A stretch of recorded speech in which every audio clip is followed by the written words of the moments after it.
evening. Welcome to another episode of Blood, Sweat, and Tears presented by the Fantasy Holics. With us, as always, Brian Brewer, Castle Black, wide receiver one room, Zach Rom, Mr. Vito here.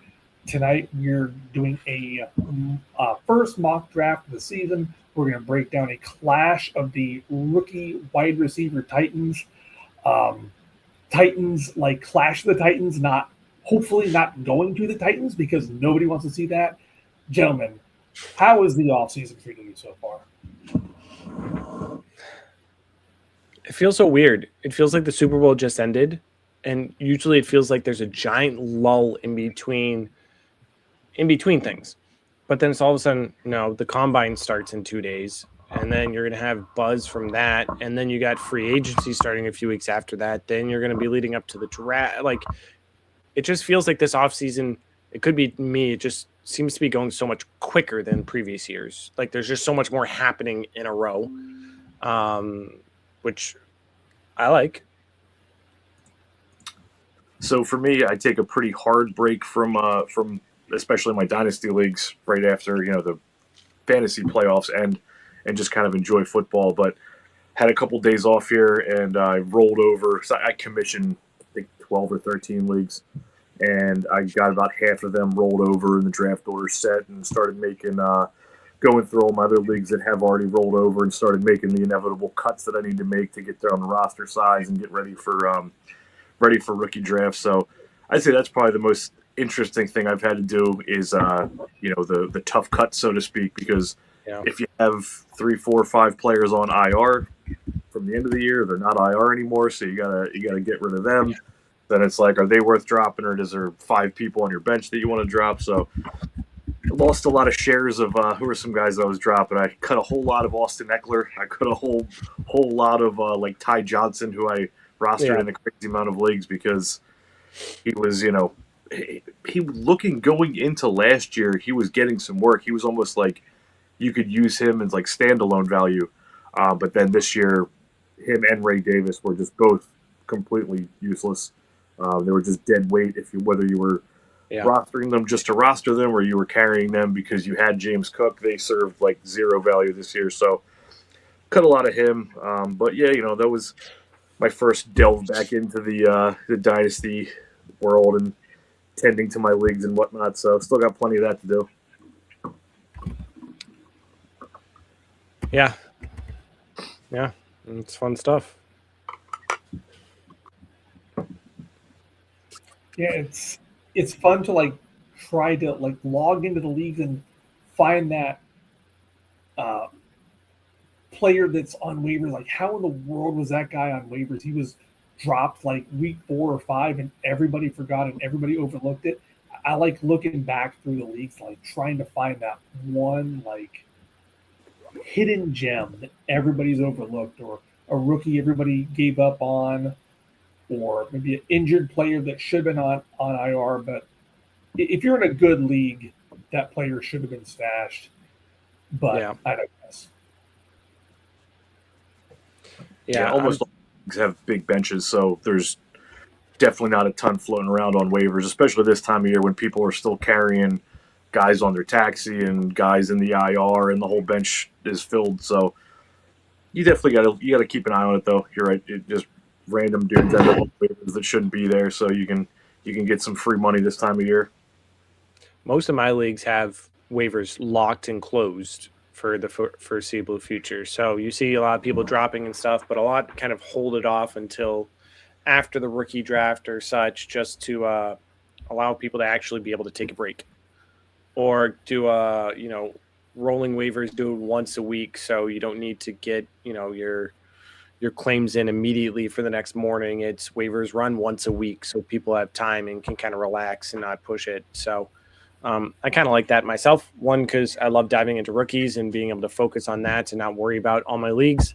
But also being able to take that break as needed for myself or others is nice. Yeah, huge thing for me, especially the leagues that I commission or have any say in. I always, the ones that I rolled over, waivers are still locked. Like, you can make trades, you can drop, but waivers are just totally locked. Yep. What I'm a huge proponent of is, especially for the first waiver run after the offseason, and even more so for the first waiver run after the rookie draft, I leave that shit locked for like a week, 2 weeks, and post multiple times in the chat, tag everybody. Hey, Yes. the first waiver run is going to be this night. You've got your fab budget. Like, I cannot fucking stand so many times I'll have a rookie draft, and all your rookie drafts are slow drafts because everybody's scattered all around the country and shit. Yeah. So they drag on for a week. Well, just so happens that the last rookie pick in round 4 gets taken at 3 a.m. Eastern, and then waivers literally run instantly. So, like, you wake up not even knowing that the rookie draft is over, and one guy who happened to be paying attention picked up, like, every good rookie that wasn't drafted or whatever. Yeah. I cannot fucking stand that. And people are like, hey, we should be paying attention. No, fucking it should be frozen. Everybody should have the same crack at these, these free agents. Yeah. So, just that's me on my commissioner soapbox, dude. I cannot fucking stand that. And all year, even in the off-season, regular season, I'll do waiver runs like twice weekly. I'll do like Tuesday morning and like Saturday morning. Other than that, they're fucking locked because nobody should just have free dibs. What was a huge one last year is when Waller just magically reappeared and started. It was like an effective tight end. I had so many leagues that just have open waivers during the year that I woke up to Darren Waller just being on somebody's team for a 0 bid because they just happen to be fucking not working or like at their. I cannot stand that shit, man. Yeah. Commissioners, get it together. Do not run your leagues that way. Everybody should have full opportunity. Yeah, if you want during the season on Sundays, have them open. Do that because last minute injuries, stuff like that. But you can't just let it free for all. You can't just say, well, you should have been active. Well, let's be honest. We all have lives. We all have jobs. We're not going to be up 24/7. We're not going to get the latest fantasy news instantly and be able to look like. You got to be reasonable with everyone to have a chance here. You can't just say, yeah, first come, first serve. That's no fun. Yeah. Awesome. So there is some relevant fantasy news to talk about, although I think we'll talk about it some during kind of this draft that we're going to be doing. Kind of the relevant ones are there are 2 or 3 players, I say 2 or 3, that were franchise tagged in the extent of it is stated that they are going to if they don't reach a long-term deal, or they were. Those main 3 being Kyle Pitts, although he probably shouldn't be going in your first 3 rounds of your redraft draft, which we're only really doing the first 3-ish rounds. The other 2, which might break into them or should, is George Pickens got franchise tagged, so he is back with the Cowboys. We discussed last week week before, something like that George Pickens going back to the Cowboys is what we wanted. It's the best for his success. Then on the flip side, what we were hoping and saying shouldn't happen is there was an announcement by the New York Jets stating that if they don't reach a long-term deal with Breece Hall, they plan to franchise tag him. We were all hoping, fantasy community as a whole, but also us hoping for a fresh start for him, get him somewhere else, get something out of him. But it sounds like the Jets, kind of as we should have expected, aren't planning on allowing that. So I expect Pickens to be in the first 3 rounds of a redraft draft. Hall may or may not make it, but that's something that I guess we'll see some tonight. But just to show you a little about it, what we'll do is we're each going to pick every 3 spots. I know it's a little, we're trying to make it not as awkward as we want, but asking, 12 or 9 other people to come on a random Tuesday in the off season to live draft with us. This early in the off season just didn't make too much sense, but in the future we'll be doing other mock drafts. And so we'll have opportunities for anyone really desired to kind of come on and maybe mock with us a little, both Dynasty and Redraft. But so we'll do every 3rd pick kind of with us. We'll talk about it. We'll put it in, go nice and slow, explain it out, and go from there. But I want to kind of point out just a little before we get going. I'll leave the players up here, but this ADP is not right whatsoever. It's still, it's not even last year's ADP. Michael Penix was not being picked at number 8 last year. CJ Johnson is not number 11. Let's look, he is no one. He was waived by Seattle. Yeah, waived. There's another one down here. Anthony Sherman, I believe, announced his retirement. Yeah. And he's not pick number 21. So just note that this ADP is off, but we'll still leave this up for you to kind of see the top picks that are coming up. But we have our own lists, our own rankings, our own things from there. But and we'll kind of go from there. So we'll talk about players, their news, our expectations, what we're looking for. But I guess before we get started, we can each kind of go, when you're going into a redraft, you're looking at your pick spot. Patrick is first, Brian's second, I'm third. What are you looking to do with your first couple picks? Are you trying to go risky or going solid in PPR? Are you focusing wide receiver or what are your main things going into a redraft draft kind of with these positions? And then we'll kind of get started with it. I mean, I'll speak to just my main redraft league, which is similar layout to this. I think the only difference than the way we have this one set up is there's a second flex spot.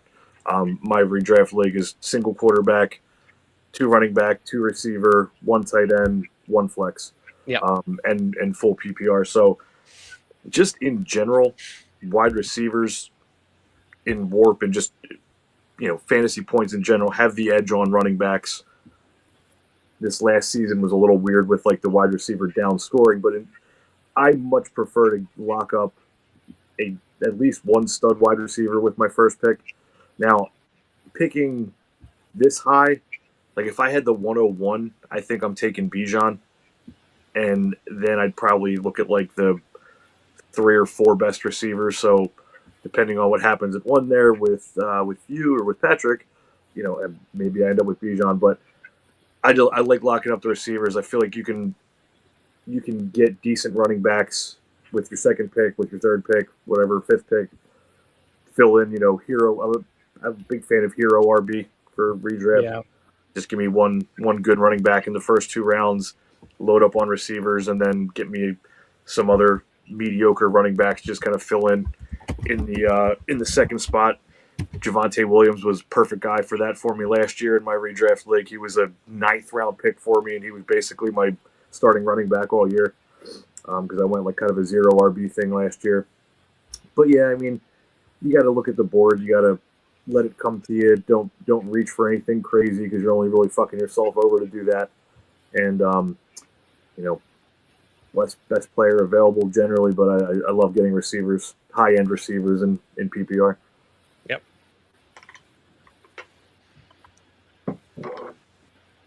Yeah. So I usually always went wide receiver. I loved going 2-3 wide receivers first, then getting running backs. But then I always dealt with running back injuries and having to try and figure out what to do. Then last year I went a little too far on the other side where I think in one league I drafted 3 running backs to start. And then, through 7 rounds, I had like 4 of them. And it was I was struggling through a wide receiver. So I lean towards that hero RB, or if you can get 2 RBs early on in the first 3 rounds, I tend towards that. It really depends on how your draft is falling, because that was my plan. Is I'm going to go two running backs, and I'm going to smash wide receiver and do that, and then all of a sudden, this running back's falling in that. And so like I like to try and split it if possible, because if players fall, you're like, this value is just so good, but I don't have a wide receiver yet, or I don't have this yet. But I tend towards hero RB or 2 RBs in the first 3 picks, and then try and pick up some wide receivers and kind of fill from there.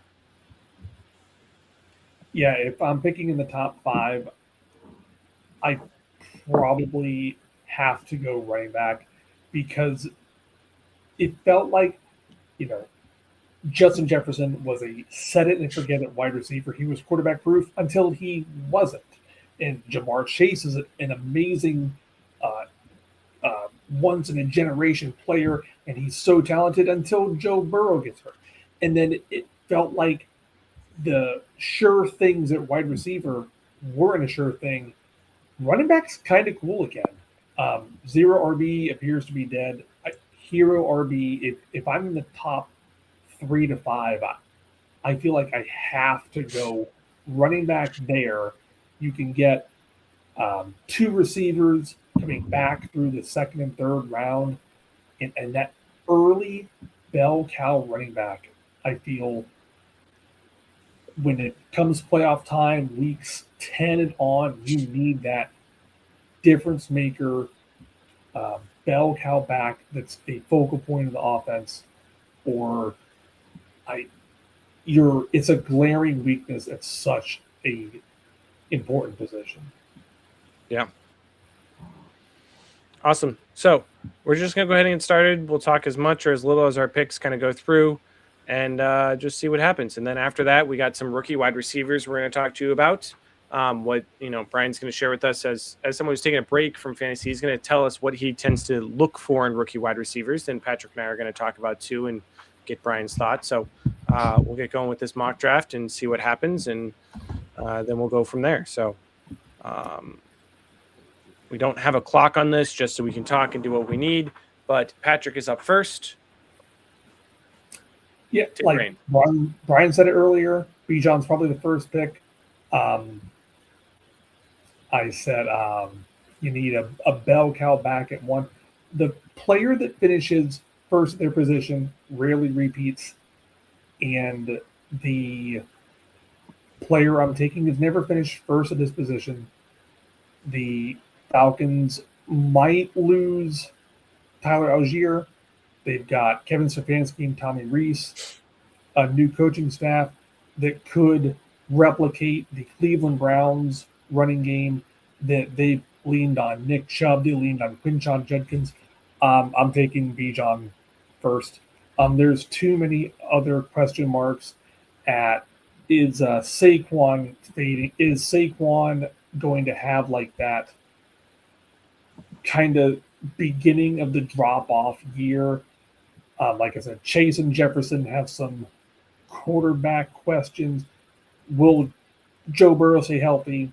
Doubt it. What will the Vikings do? I think it's a slam dunk Bijan at 1-1. I can't really truly think of anybody. Jahmyr Gibbs kind of faded last year. I truthfully can't think of any other player besides Bijan at 1-1.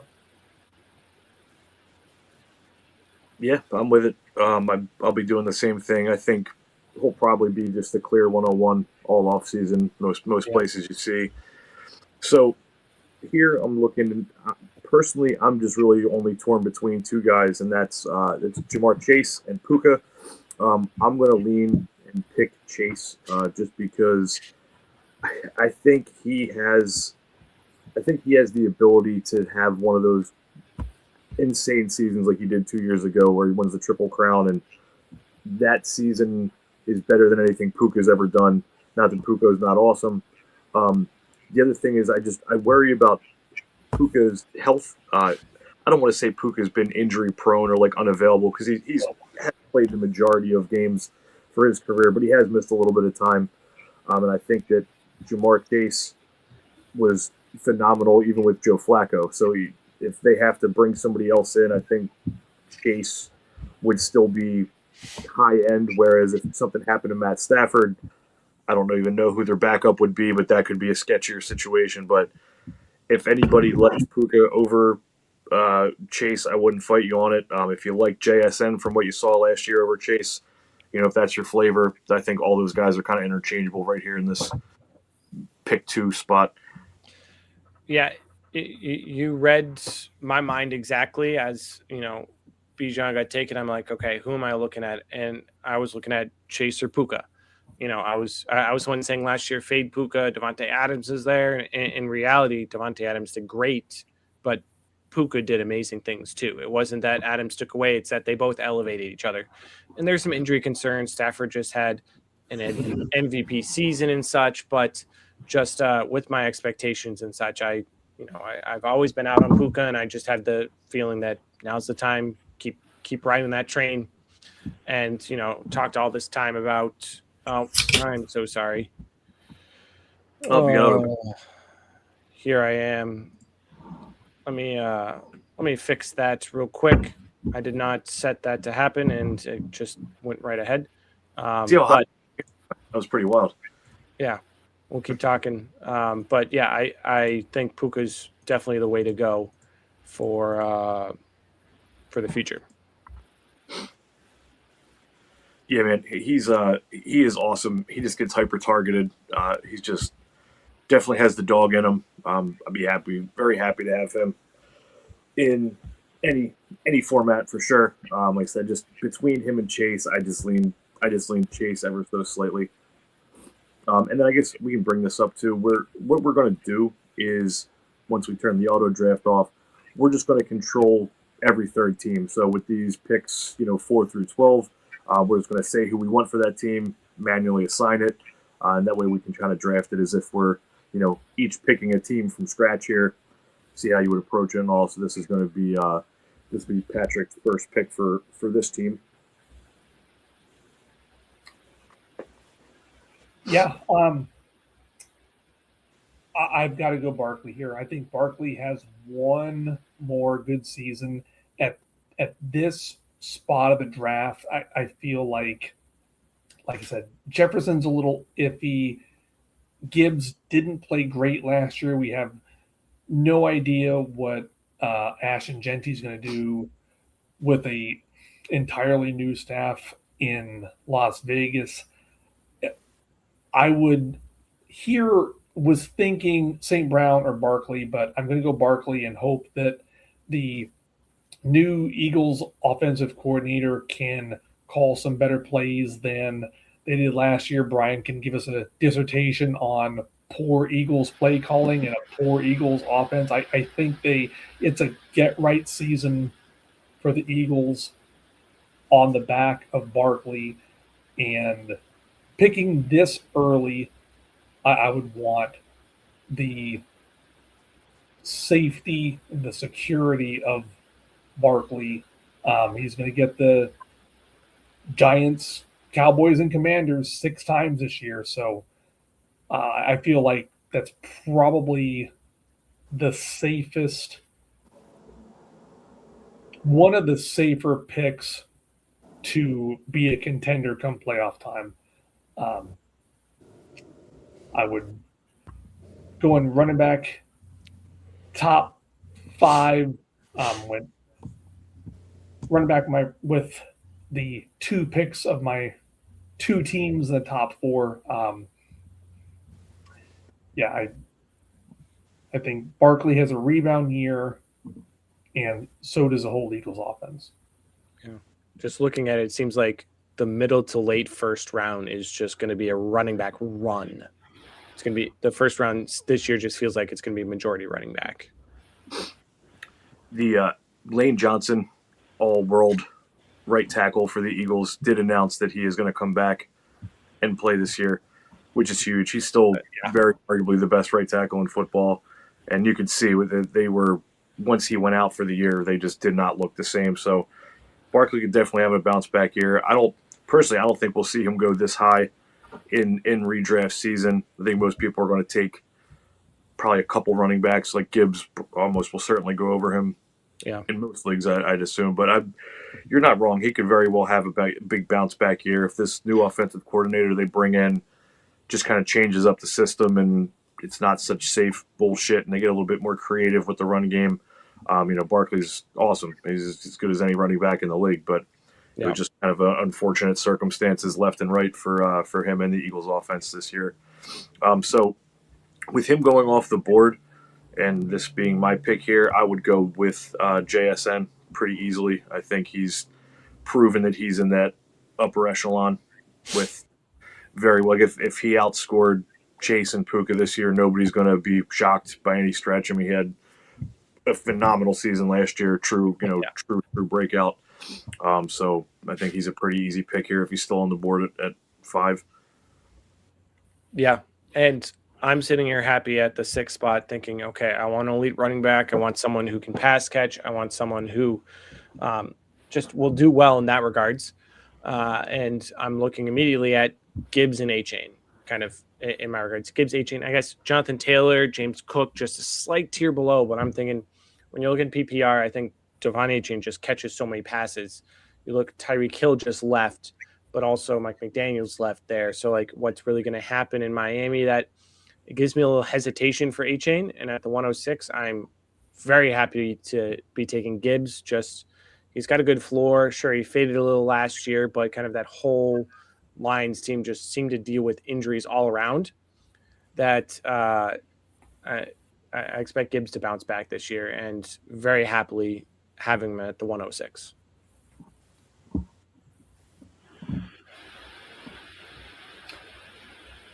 Yeah, I've said it once or twice already. Gibbs struggled late last year. I've got to go Amon-Ra at this pick. I think maybe the Lions keep passing. Maybe Montgomery is gone or not in the backfield this year for the Lions. The Lions backfield is now kind of a question mark. Do they bring in a free agent or do they draft someone that eats into Gibbs' workload? I think the Lions pass more, and I would love to have Amon-Ra right here. I think obviously has wide receiver 1 upside on the season, and 7th overall. That's a slam dunk for me. He's the wide receiver 3 in 3 consecutive seasons. I think I saw that somewhere. Yeah. We never take him there. He's always like, even this tends to be a little bit like high. Like he's the 4th wide receiver off the board. In a lot of leagues, he'll probably be the 5th or 6th wide receiver off the board, which is nutty. He's done nothing but just dominate since he, halfway into his rookie year when they started giving him targets. He's been amazing. But so yeah, man, I love Amon-Ra. He's somebody that I'm happy to take in the first round of a PPR league. No doubt about it. So it feels like with the first 8, 9, 10 picks, just even this early on in the offseason, just looking at these first 7, 8, 9, 10 picks, you can't go wrong with any of them, really. It just seems like they're all like 1A, 1B with each other, right neck and neck. Outside of Christian McCaffrey, I know that look was for Christian McCaffrey, Patrick. Yeah, how did faded him work out last year? Awful, horrible. Yeah, it was ridiculous. It was ridiculous. But with that being said, the amount of touches he got last year is like right on par with what Barkley got the year prior, and I think he's almost a calendar year older than Barkley, even though they were in the same draft class. I'm not 100% on that, but I think McCaffrey is at least a little bit older. Yeah. And with a rougher injury history than Barkley, so he's someone where he's going to have to get taken at some point, whether he makes it out of a first round or not. But he's somebody that I'm going to be terrified taking CMC. So I wouldn't do it here because there's players like more. So where I'm really just torn between is I'm thinking either CeeDee Lamb or running back wise, Achan's probably my favorite on the board. Yeah. I'm gonna take Achan just because I think running back falls off a little bit quicker than wide receiver, and I think he's one of the last elite ones on the board that has top 3, top 5 overall potential in him. So I'll take Achan there, but again, I feel like there's still multiple picks where you really can't pick wrong this early. Yeah, and I'd agree. I think that's where I expect a running back run in most leagues in the late first is because, the wide receivers seem to fall off slower than the running backs once you get to this point. And sure, these wide receivers all of them have a small question mark, but they're still just a step down from these other guys. I mean, when you're looking at the wide receivers coming up, you got Lamb, London, Jefferson, Neighbors, Collins, Pickens, Olave, Rashee Rice, Garrett Wilson. Like, that's even before you get to A.J. Brown, Ted McMillan. Like, they all have a little question mark about them, but you just listed off. I just listed off 8, 10 guys, whereas the next running backs you're talking about do fall off some. With that being said, I would be taking a running back here. Looking at the 109, looking at who's taken, I'm taking a running back. The 3 I'd be looking at are Jonathan Taylor, James Cook, and Genty. Genty, I wouldn't be taking this early, but depends on what the Raiders do. The Raiders draft Mendoza. If they get some O-line help, Genty could be going here. But with the consistency, I think just with how it's playing out, how I know what or expectations to happen, I'd be taking James Cook here. He did amazing things. You're looking at that offense. Sure, they're changing. They changed head coaches, but that doesn't matter as much for James Cook, in my opinion, because he just of the consistency he's had is when he's done. Whereas when you're looking at Christian McCaffrey in this at this spot, he's just, again, he's older. He has that injury history. He had so much volume this year that I'm fading him a little from that. Jonathan Taylor, you have a question of the quarterback there of, is it going to become kind of one-dimensional? Who's starting this year when Daniel Jones is back? Is he going to be back? And Genty just with that O-line that I think the most consistent of those three is that James Cook. I agree.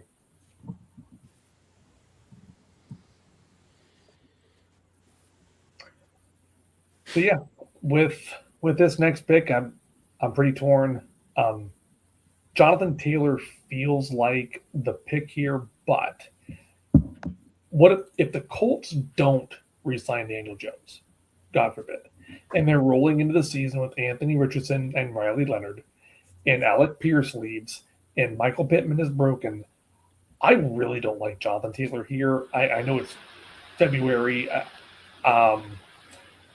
which leaves me with like Christian McCaffrey and Justin Jefferson or CeeDee Lamb.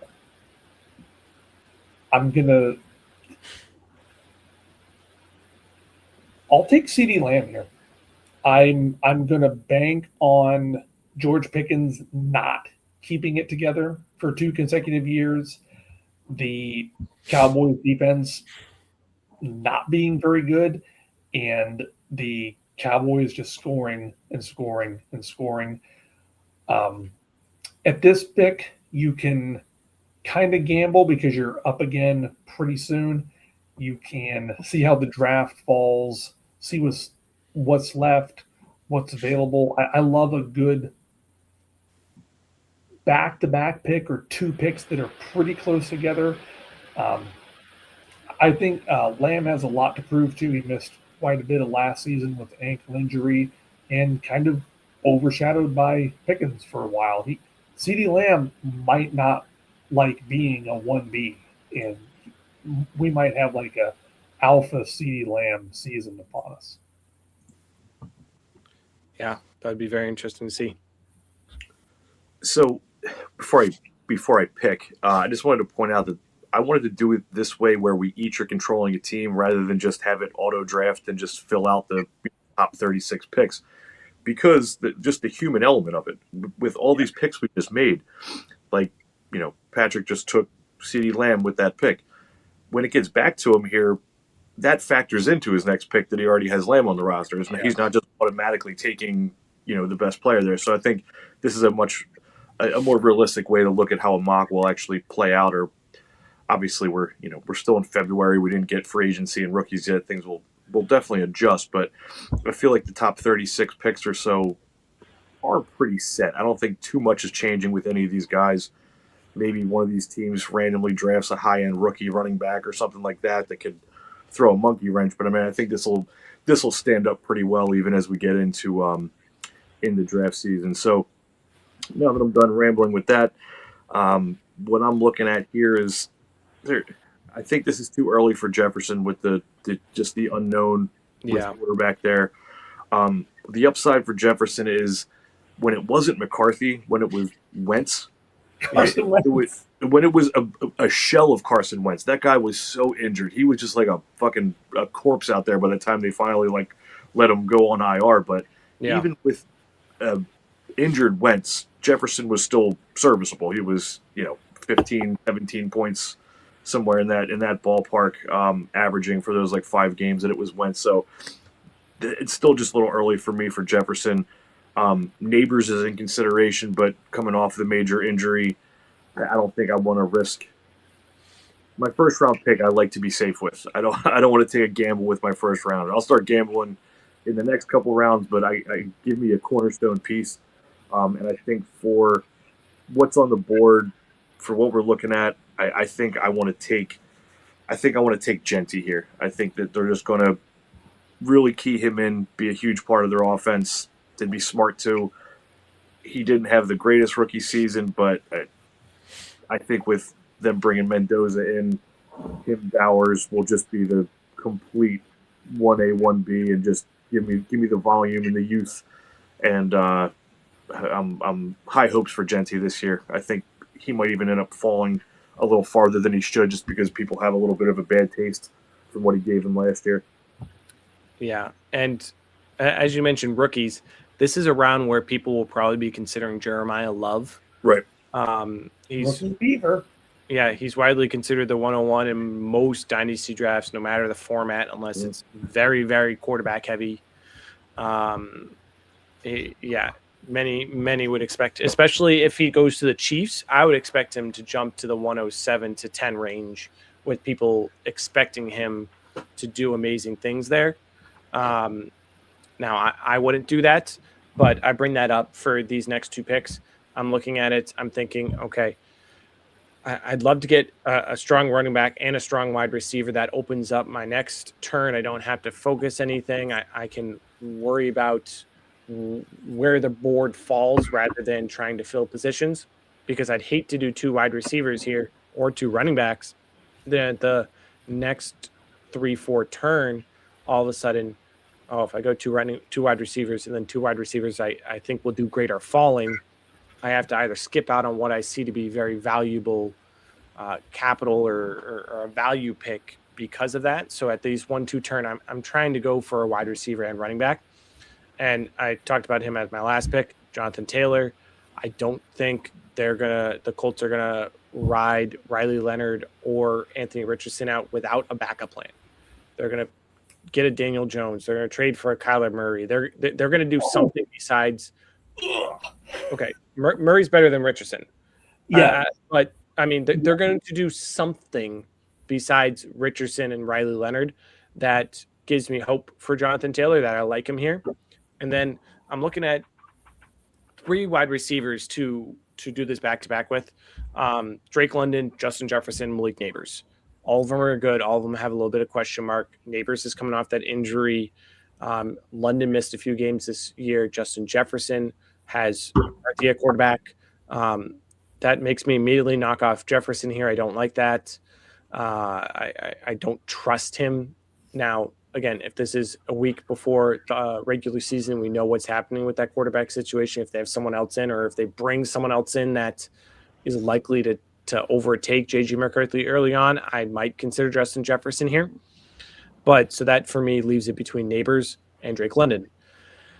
And my gut is saying go Malik Neighbors here. Even with the injury, even with what happens, like, he was just absolutely electric his rookie year. You now have Jackson Dart, who is doing well. You have Scadaboo, who's great at running back. Like, they're putting together an offense that's not just Neighbors, that if they can bring back Wan'Dale Robinson to actually have that kind of 1-2 punch, because Wan'Dale really turned it on this year, I think Neighbors is going to be top. I mean, you say top 5, but he's a 6 wide receiver off, and it's hard to say the other guys won't be top 5. So I expect him to be a strong scorer, and that's why I like him here. So as much as I am a Drake London truther, and I do really like London a lot. Without I don't have London as my next highest wide receiver here, so I'm kind of torn between two guys, and then it's really just the two. And again, this is based on me having Genty in the first round for this team. Just like Zach saying, I'm a huge proponent of getting 1-1 when you're down at these ends of the board, because you got huge weights, and it just gives you that flexibility when it comes back to that your hand isn't forced. If I took another running back here, I would basically have no choice but to just like double tap or even triple tap wide receiver, whether I like him or not. So I'm definitely at wide receiver here. I guess at this point, Trey McBride would definitely be in a lot of people's consideration. Seems to be that's where he's going in all like the CBS mocks that I've been seeing them do so far, but not big on the tight end thing, so I'd be waiting. So basically the two guys I'm torn between are Pickens and Rashee Rice. And I think I'm going to pull the trigger on Rashee Rice just because Wow. just hyper target him. He's so fucking good when he's on the field. Yet another legal thing came out, some civil suit. Who knows? But I can't base a February mock on something that might happen legally. So with like London, Pickens, and Rice being my favorite three there, I'm just pulling the trigger on Rice. Yeah, I get that. But Mahomes has the ACL tear. If Mahomes isn't ready for the start of the year, He's not going to be. I don't think so. I don't want to be a Twitter doctor, but I don't think Mahomes is ready to start the year. Man, the NFL is such great theater. We will be waiting with bated breath on will Mahomes start the season. Will he miss any time? He's not playing any preseason, I can guarantee it. Yeah, no. Well, yeah, like Brian said, I want one of each, and through the first two rounds, this is quite a health gamble here. But with McCaffrey still on the board, I'm going to go McCaffrey for this team. He seemingly alternates great years with catastrophically injured years. He was healthy last year, so man, this is a league winning or league losing move here.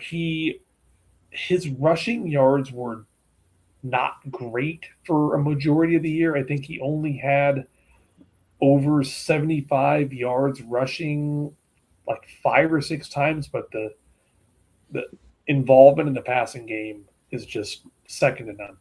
If he's on the field, he is a league winner. Yeah, and the league's better if Christian McCaffrey's healthy. So, yeah, and if you had let him slip, I would have taken him at this next pick and paired Cook and McCaffrey up and have been golden there. For me, McCaffrey, I think, is a late or early second round pick. I tend to feel more confident taking him if I have taken a running back in the first round. It's not going 1-1 there, but it's at least he's not my hero RB. I got 2 strong RBs, and if he goes out, I'm not trying to scrape something off waivers or pick something up later like, Genty McCaffrey, or if I felt a Jonathan Taylor McCaffrey. That's something that personally I'd want him to be my running back too.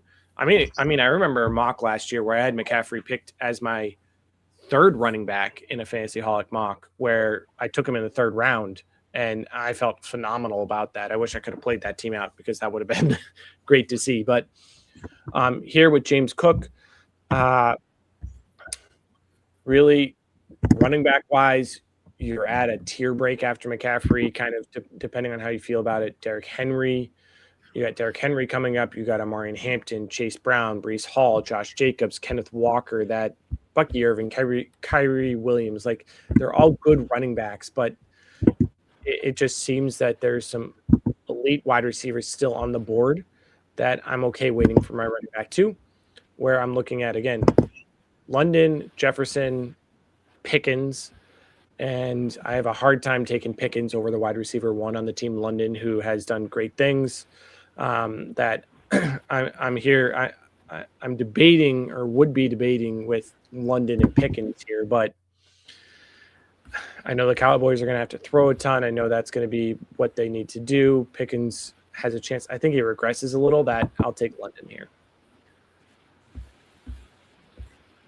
Yeah, that makes it pretty easy for me to just take Pickens here, since I had him in consideration a couple picks ago.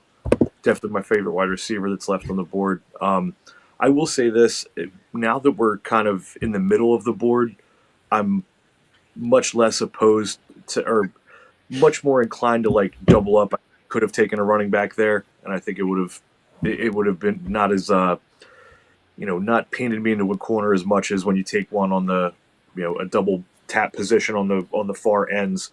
Yeah. But for what's on the board, I still like having the one running back, one receiver there, and Pickens showed us last year. I think Pickens was the wide receiver 6 on the season, which very well could be similar results with how well everything just worked for him in Dallas. Yeah, for sure.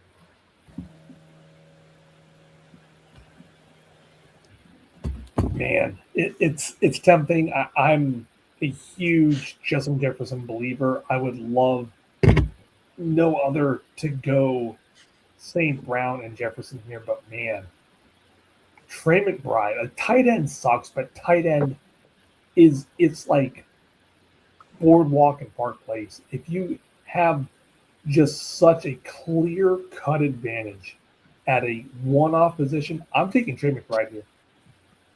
I might hate it later with this team not having a running back, but if you can get if you're in a league that isn't that rookie crazy, maybe Jeremiah Love is there at 3-7.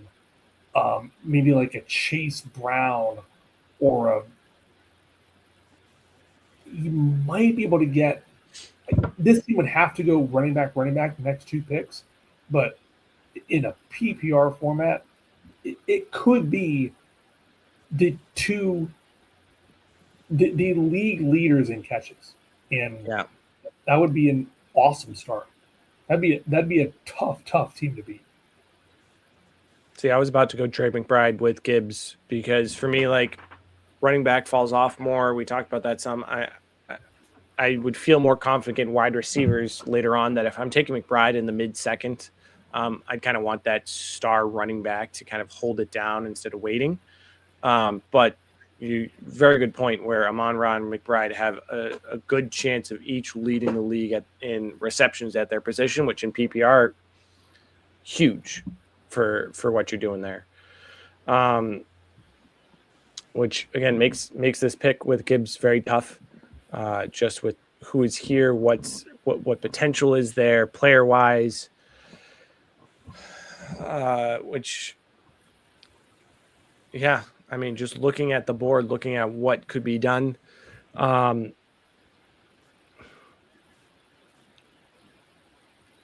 Personally, this might be buying into the hype some. This might be, we'll see. I'm going to Murray and Hampton here.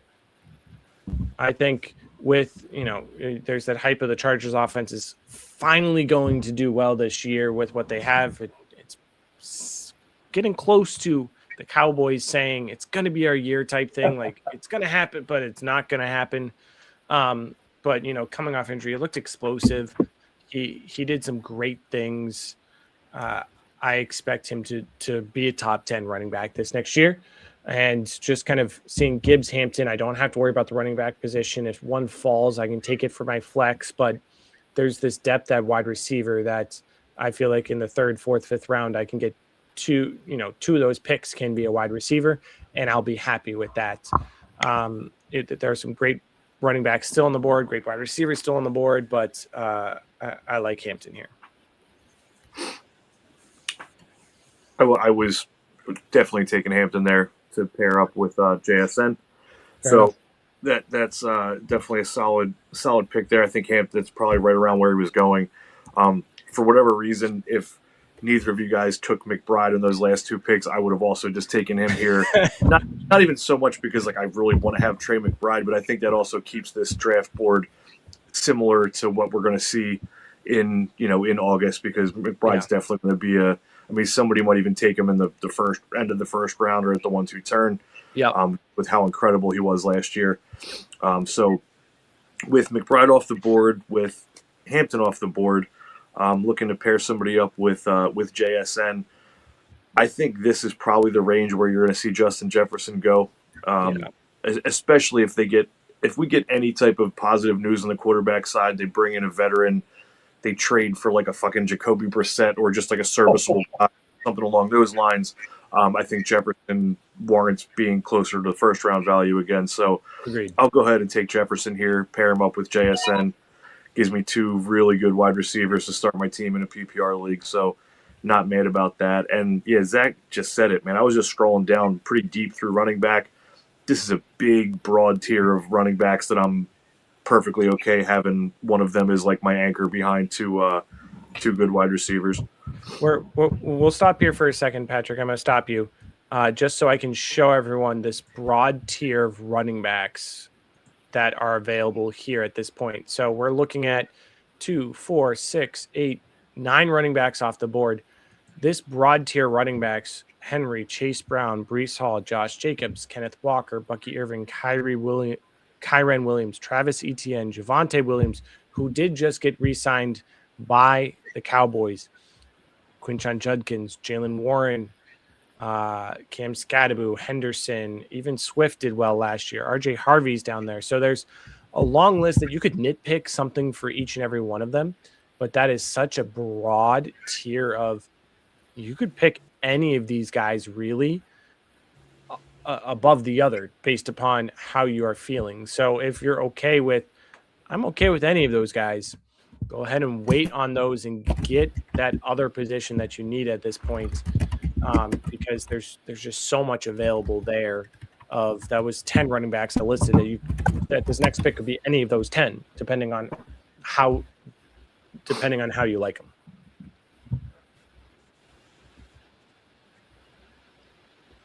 And in that case, Yeah, take it feels Greens, like Patrick. this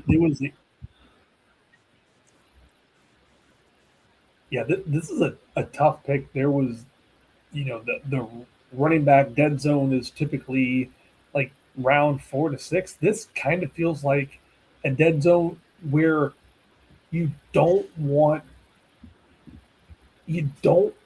to make a bad pick this early, but there's starting to be question marks on Derrick Henry's age, Nico Collins' health, Brock Bowers' health, Chris Olave's health.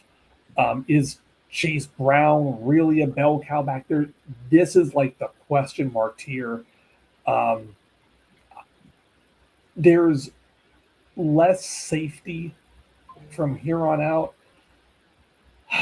I would ideally like to get one of each on all my teams. I already have Barkley on this team. I'm not thrilled with any of these receivers here.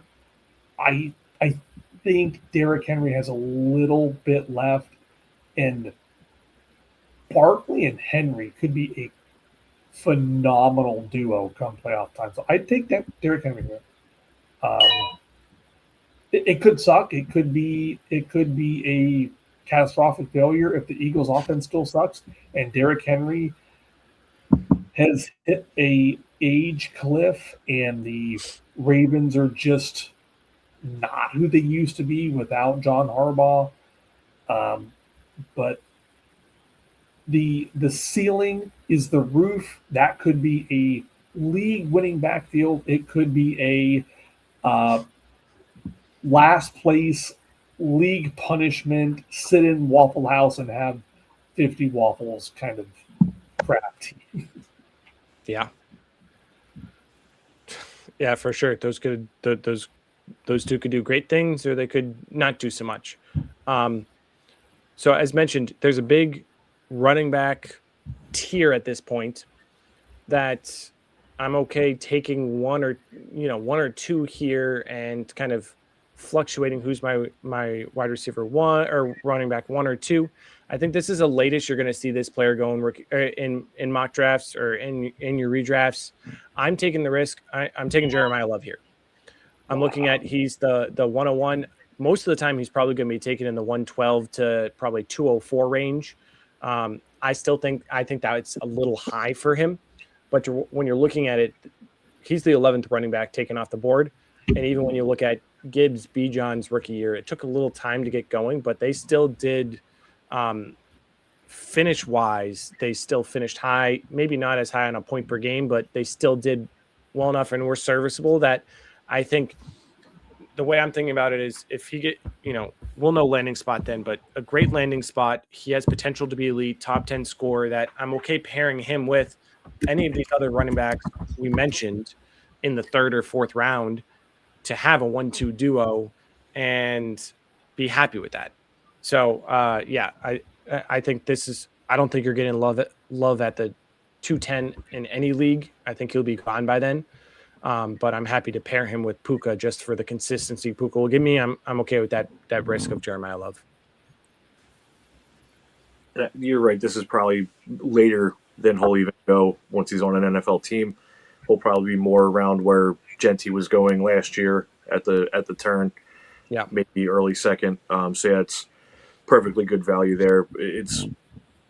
He's the clear best running back. He's going to get drafted by a team with running back needs. So regardless where he goes, he should step into a big role. Hopefully, if it's not a completely dog shit team that takes him in the first, because if you're a shitty team high in the first round, you probably don't need a running back. Kind of like dynasty football. Don't lock up a running back when you have glaring needs all over the rest of your team, because that running back has a short shelf life and he might be burned out by the time you're even competitive. So, yeah, solid pick there. So the way I'm looking at this pick this is my next piece that I'm going to pair up with Ja'Marr Chase. Patrick has the Bijan team with a double pick right after me. So he's probably eyeballing 2 wide receivers, at least 1, if not 2. And again, with how many running backs I still like in this big flat tier, I'm going to take another receiver to pair up with Chase, get my pick of what's left in the litter before Patrick gets his hands on 2 of them. So looking at what's on the board, you've got Nico, you've got Olave, you've got A.J. Brown. They're probably my 3 favorite of what's on the board. With the safety and high volume of Ja'Marr Chase, I'm okay being a little bit riskier with my second one here, so I'm going to take Olave. He just looked phenomenal last year with Shuck. I just think he clearly has the mind meld with Shuck. They don't have much else on offense other than Juwan Johnson, so I think he should be in for pretty high volume. He is risky with the concussion stuff, but we got a complete full season out of him last year, and he really did ball out. Showed you why he was a first-round NFL pick, and I just think more positives to come from Olave, but there was a couple guys there I would have been happy to pair up with Chase.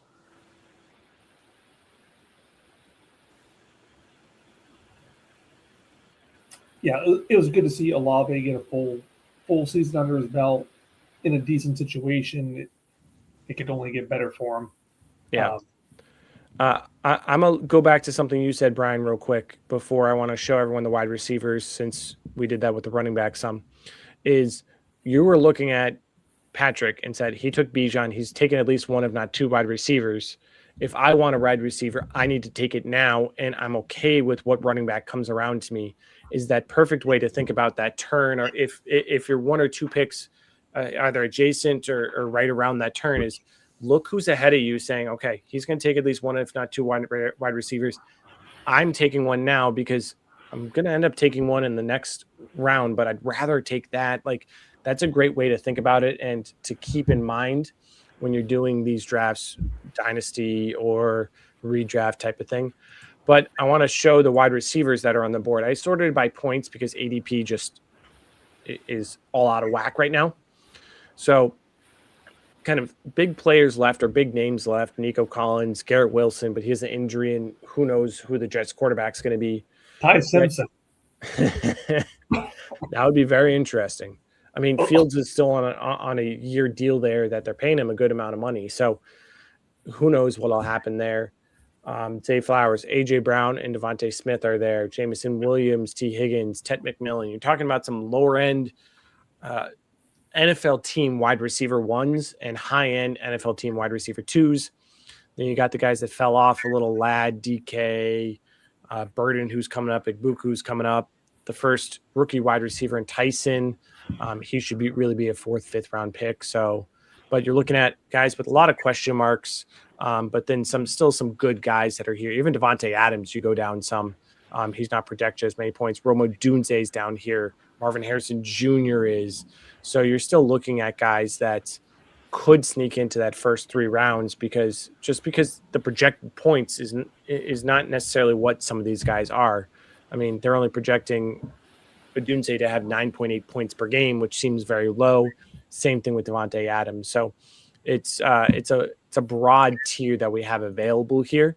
Again, similar things with the running backs, that these wide receiver tiers are again very broad based upon kind of what you desire for or who you think will do well.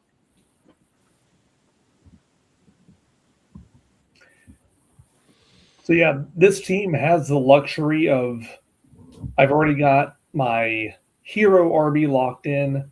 The drop off from wide receiver from the best available Nico Collins to the last player on my screen, DK Metcalf, it's only 35 points spread out over the course of a season. It's a negligible difference week over week. You're going to have the bold risk taker in your league. You have the risk taker. You have the guy that's playing based on name value only. You've got the guy who loves rookies.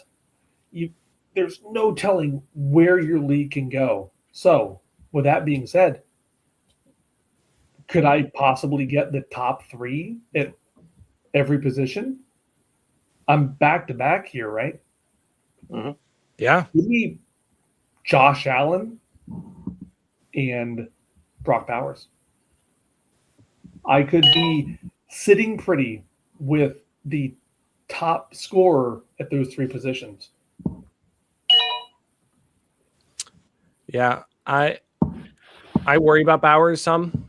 Yes. The injuries, the other things, and actually there are a couple tight ends I really like this year that if we're going 4 or 5 rounds, I'd be looking at tight ends. It seems more known who some of the top tight ends will be this year as opposed to last year. Last year was like the first 2, and then who knows? But you have these 2 taken off the board. Loveland was really turned on. Tyler Warren looked great, as long as he had a QB. Harold Fannin, Laporta was out with injury. He was high on our points per game list. Tucker Kraft. There's some guys that are up there that it seems like the top tight ends seem more well-known. That doesn't mean that's necessarily the case, but it feels more well-known this year that I'm okay waiting on Bowers, because I think it's McBride or then there's like 4 or 5 tight ends that are in the same tier, but I get taking McBride early.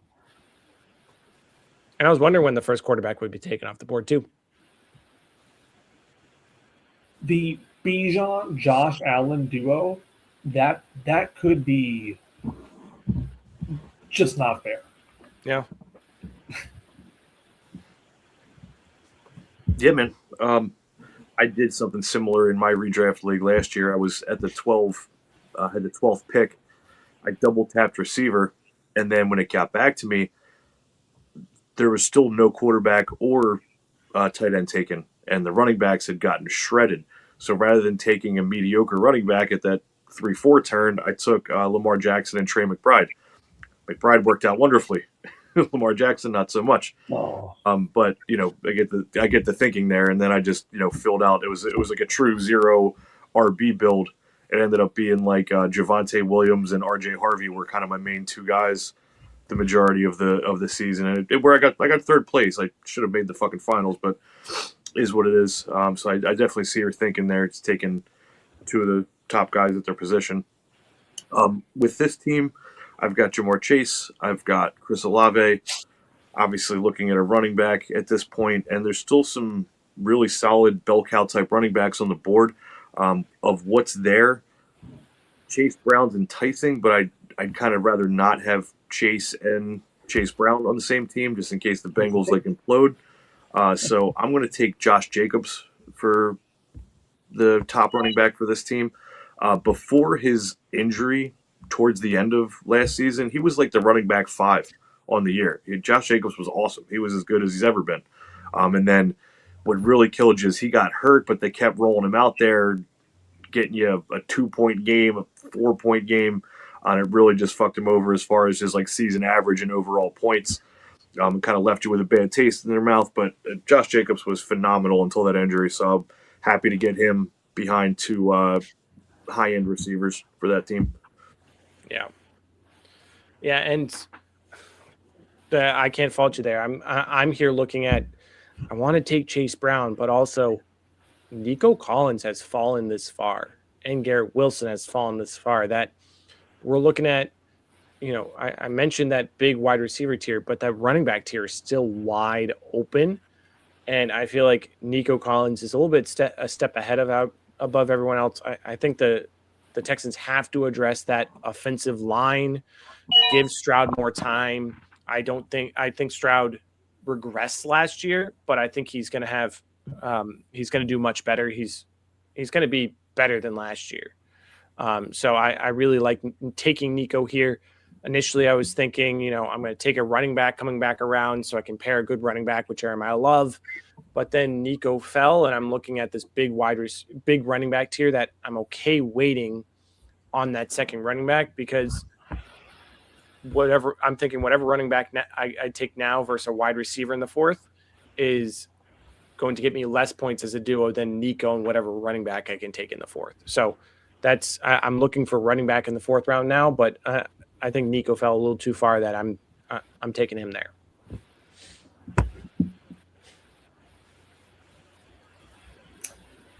So this team needs a receiver.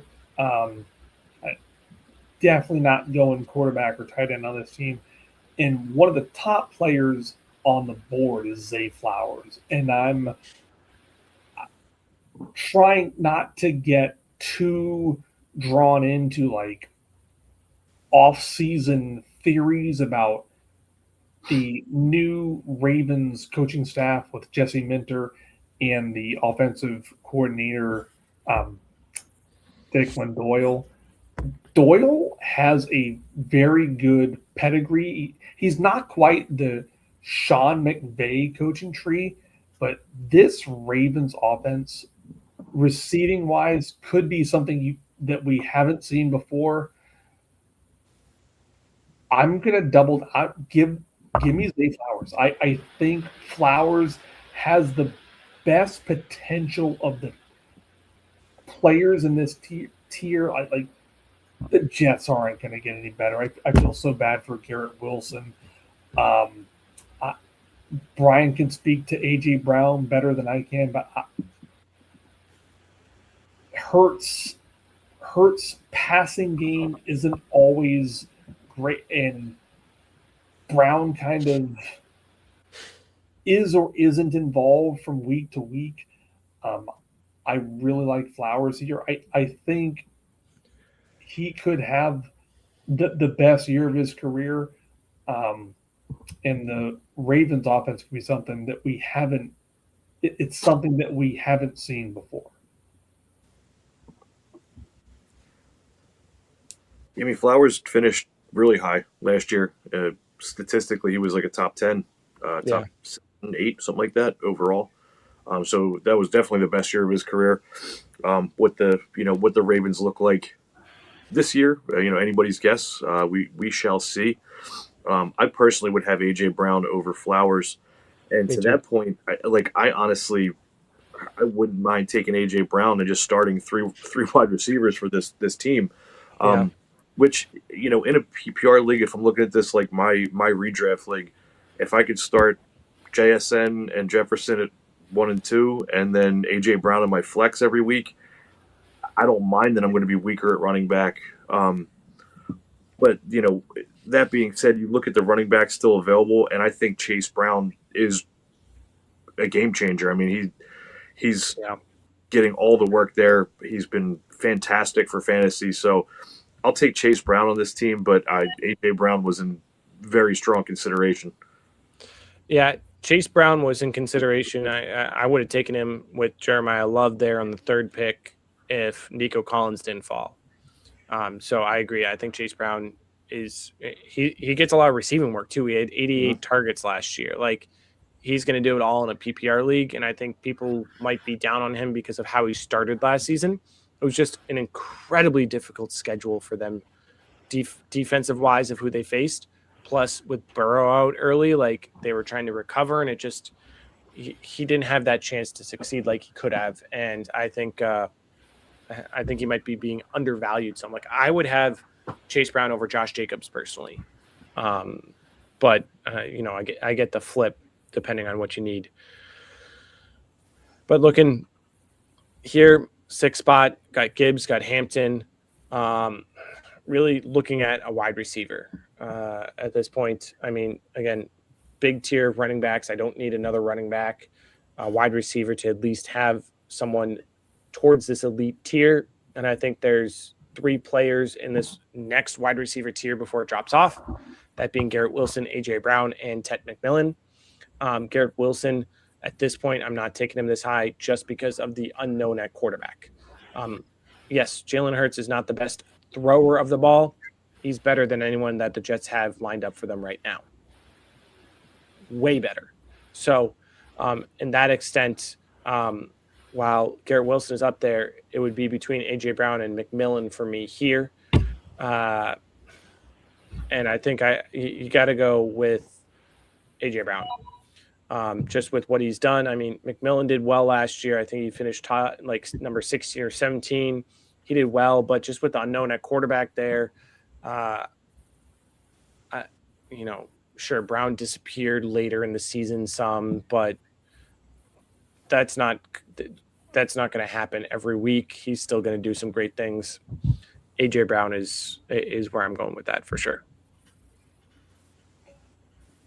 All right. Well, I'm up, but I don't want my team that's also 3 picks away to look at my cards. So this team has a receiver and a tight end, and the best running backs on the board are Breece Hall, who's stuck in the abyss that is the Jets, Kenneth Walker, who had a tremendous playoff run, but a pedestrian regular season. Bucky Irving, who was a very high pick last year. He left a sour taste in a lot of people's mouths. The pick here is Travis Etienne. In his 3 healthy seasons, if Travis Etienne is healthy, he has 1,000 yards and 35 catches is his floor. The Jaguars shocked everybody. They're only going to get better in another year of Liam Cohen. They're getting Travis Hunter back. Is he a defensive back? Is he a wide receiver? Who knows? Maybe Brian Thomas Jr. wants to play again. The whole offense is rising. The Jaguars traded Tank Bigsby after 3 weeks. They completely gave up on get out of here, kid.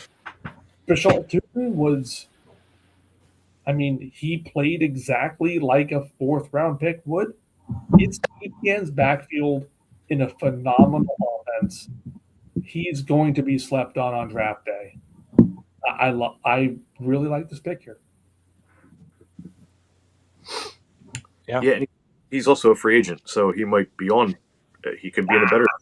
He could be in a better scenario. He's a free agent.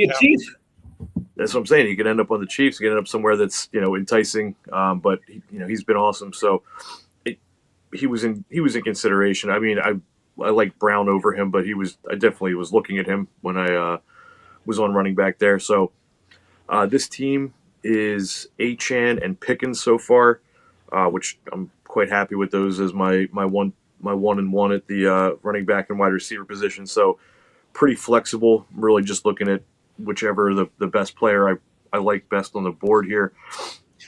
Wide receivers, kind of a flat tier for me with McMillan, Wilson, Ladd might be my favorite of the receivers there with the incoming McDaniel bump and all the hype for the Chargers, but those guys are all pretty similar to me, so I'm probably leaning running back, and I think Kyren Williams is the play here. Kyren just forever slept on. Oh, they brought in Corum. They're gonna fucking now they brought in Jarquez Hunter. It doesn't fucking matter. Kyren Williams is trusted, and they love him there, and he's still under contract and young enough that I'm happy to take Kyren there. That I was looking at it all. I'm like, I'm taking Kyren 109. Kyren would round this out. He finished top 10 2-3 years in a row. Give me Kyren, and then you said I'm like, oh no. Yeah, I completely agree. February He's always slept on, but he does great things. He does, man. He's so reliable. Yeah. Oh, that made this pick so much harder because I was like, he's not going to take that. Oh, man. That hurts. Yeah. So I think I'm taking another wide receiver here. I'm looking at James Cook. I'm looking at Drake London. I'm looking at PPR. I'm sitting happy with the receptions. I'm going to take another guy that would get a good chunk of receptions, hopefully, or a good chunk of targets. Because, again, this running back tier is huge with still Brees Hall, Kyren, Bucky Irving, Javonte Williams, Judkins, Scadaboo still on the board. I can get another one around. I'm happy with that. I love me some Ted McMillan here. I think he's going to get some great targets. They're going to get another weapon to take some heat off him. And I think he's going to keep kind of progressing up. A good guy, good floor player, which is great in fantasy to have that. I think he averaged around, I think, only like 12 or 13 PPR fantasy points. But there was only one 3-game stretch where he averaged under 10 PPR points in that 3-game stretch. And he averaged 13. So, like, he was consistent the entire way through. That you can put Ted McMillan in. I think that raises a little, give him 13 to 15 points per game in my wide receiver 2 slot. Happy sitting with that. Don't have to worry about it and can focus elsewhere.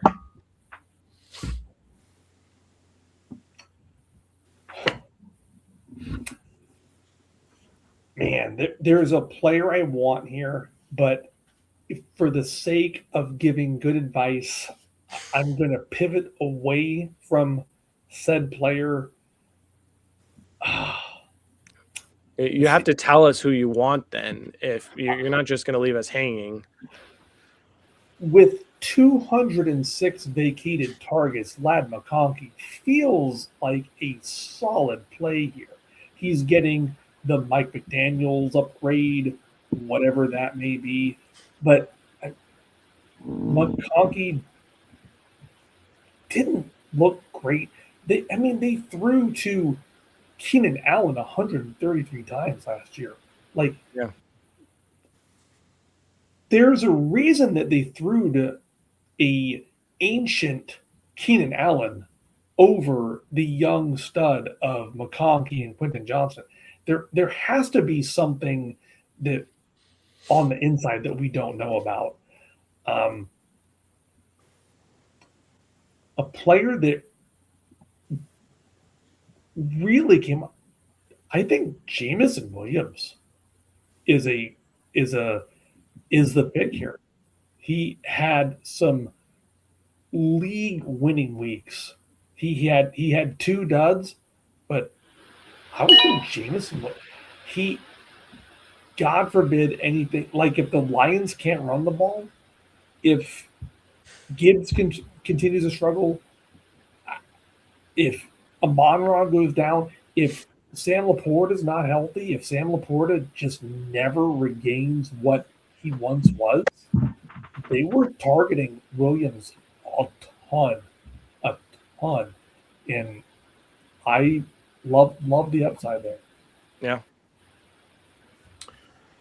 So when I'm looking at this team with Genty and Rice, obviously it's a little risky with Rice. We don't, we assume that Genty takes that next step, but with the unknowns of those first 2 picks, what I would want to do with this build is lock up something stable that's set up to get you a lot of points. And it's a little weird saying this given how last year went, but other than weeks 5 and beyond last year, Lamar Jackson is one of the most stable, high-scoring entities in all of fantasy football.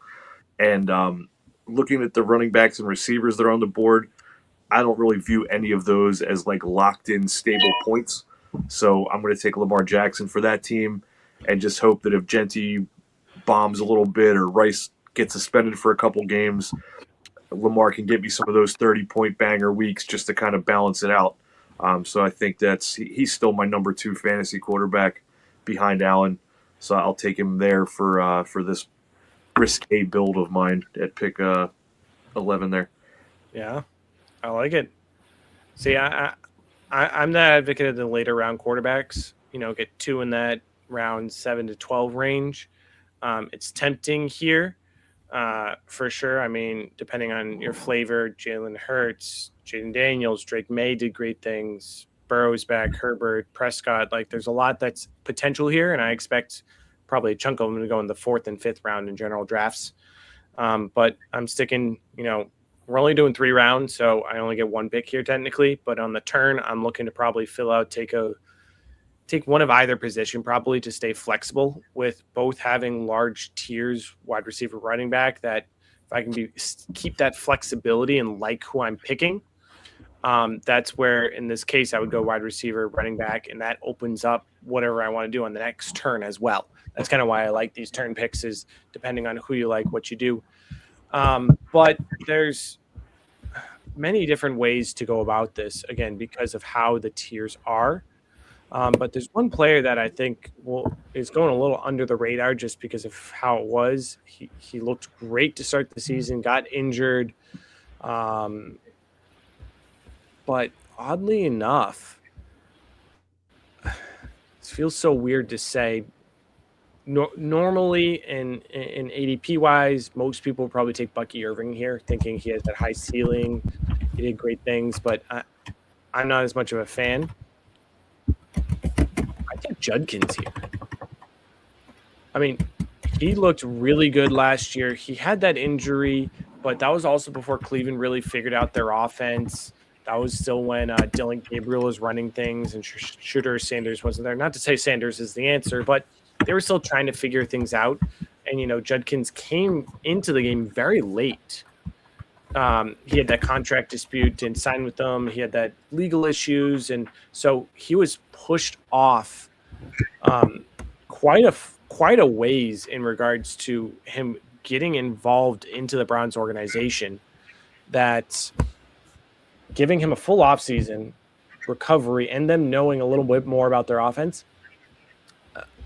I like Judkins here over some of the other running backs. Over Travion? Over your Patriots bell cow? I don't know who you watch, but Travion was not the bell cow for the Patriots. Well, I don't know what games you were watching. The games I watched, Stevenson was the bell cow. I mean, there were 2 or 3 to end the season where Henderson was, but those were blowouts. Like Henderson, either we won by a ton or didn't really care. So Henderson was getting the volume just for that. Like when you went into the playoffs, Henderson was an afterthought in a couple of those games. I expected it to be more even this next year, but Stevenson was the bell cow last year, and 50-50 wise, I'm still pushing off on Henderson in redraft. I like Henderson in dynasty, but no. Judkins is the clear back here. Henderson could still be only take 40% of the snaps for the first half of next season. That's going to kill his redraft value for a little bit.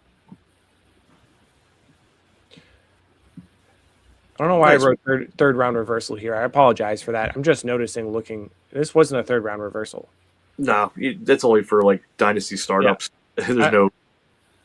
I don't know why I wrote that as I put it up. I apologize.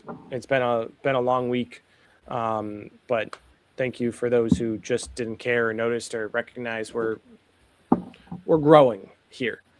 But looking at this, I have a question I want to ask each of us. Out of all the 4 teams you drafted, which is your favorite and why? So with mine, let's see. So I got the Ja'Marr Chase team. I've got the JSN team. I've got the Achane team and the Genty team. So I think of all of those, I'd probably be the happiest walking away from my draft with the Chase one, with Chase Olave, and then still having Josh Jacobs, a pretty rock solid running back there behind those two. I like all of them because I drafted them. So they're all players that I like and I believe in. So I'm pretty happy with all of them. The Genty Rice Lamar one is the most exciting, intriguing one because yes. I mean, if you get peak Lamar, and Rashee Rice getting 9-10 catches every week, and Genty takes that step forward, that could be fucking amazing. But, Rice could also get suspended, or Mahomes might not be right, or Genty and the Raiders might just suck again. And so that's the most intriguing one, but I'd be like the most comfortable spending my own money on a draft with the Chase team. Yeah. The Amon-Ra McBride ETN team, that could be a league winner. It could be come out of nowhere. Like what a squad. That could be like a great build to win a league. The Bijan Allen Bowers team would be awesome also, but both would be fun. I like both in their own ways. The Amon-Ra McBride ETN could be number one of their position. If ETN goes to the perfect scenario or the Jaguars offense continues to build, that could be I think ETN stays. He has the familiarity of Jacksonville. He's got his college quarterback in Lawrence there. Why the team is getting better? Why would he leave? It could be ETN could be the surprise running back of the year, and that you're getting him. You could be. I mean, I took him in the third. He could be a 5th or 6th round pick for all we know. I think he'd generally be later, but yeah. I'm similar to you, Brian. Like my Jonathan Taylor neighbors Judkins team, I think is the most intriguing. All those have such high variance that it could be that immediately loses me my year, or they all could just explode because of that potential coming off injuries and just unknowns. But I think the one I'm probably most confident in, again, goes away from my gut. I'm a wide receiver guy, wide receiver one room. I love it. But I like the Gibbs, Hampton, Brown, AJ Brown team. My other two have 2 wide receivers, Puka, Nico, Jeremiah Love, and then James Cook, Drake London, Ted McMillan. I think those will be good. Again, a little variance there, but has some good consistency. But Gibbs, Hampton starting a 1-2 duo with AJ Brown making it to the mid-third just with what he could do. That is the one that I would feel the most confident through 3 rounds coming through, seeing how I could fill it out. That one is I'd definitely be excited if that's how it plays out for my team in the future. Yeah, man, definitely an interesting way to do a mock. We'll definitely do more like this, maybe go a little bit longer as we get more news. Obviously, the NFL draft and free agency will make it a little bit easier to value everybody and look at scenarios. Yeah, we can definitely do this more. We can get some other, maybe fill it out with anybody that wants to join us for a mock or some guys from the page or whatever. But this is a perfectly fun way to do it with just the 3 of us controlling 4 teams. Works out well. We have to tell a little bit of a story of what we're looking at while we're putting these teams together. Yep. So yeah, man, definitely a fun exercise. Get more going as soon as we get some more news. Yeah, for sure. Especially with Combine coming up, that's going to impact a lot of rookie values, give us an understanding. Maybe we do a dynasty. We'll be doing a couple mock drafts here throughout the offseason, at least a couple dynasty, a couple pre-draft, try and get some people in for sure, whether it's anyone that watches wants to join or elsewise, we'll find some people to do it. But moving on, we still have some time left. We mentioned kind of what we'll do here now to start is we're going to dive into talking about a couple rookie wide receivers. As Brian mentioned, he's taken a little hiatus. So Brian, as he mentioned to us, doesn't know too much about this rookie class upcoming. So kind of how we'll do it is I've been posting some of my player profiles for wide receivers. So what we'll do is Brian will give us kind of what he keys in on for looking for rookie wide receivers. And then Patrick and I are going to talk a little bit about what we think about two of the top wide receivers in this class, give you guys our thoughts on them, and kind of dive in from there some. So pass along over to Brian and tell us kind of what you're looking for in rookie wide receivers.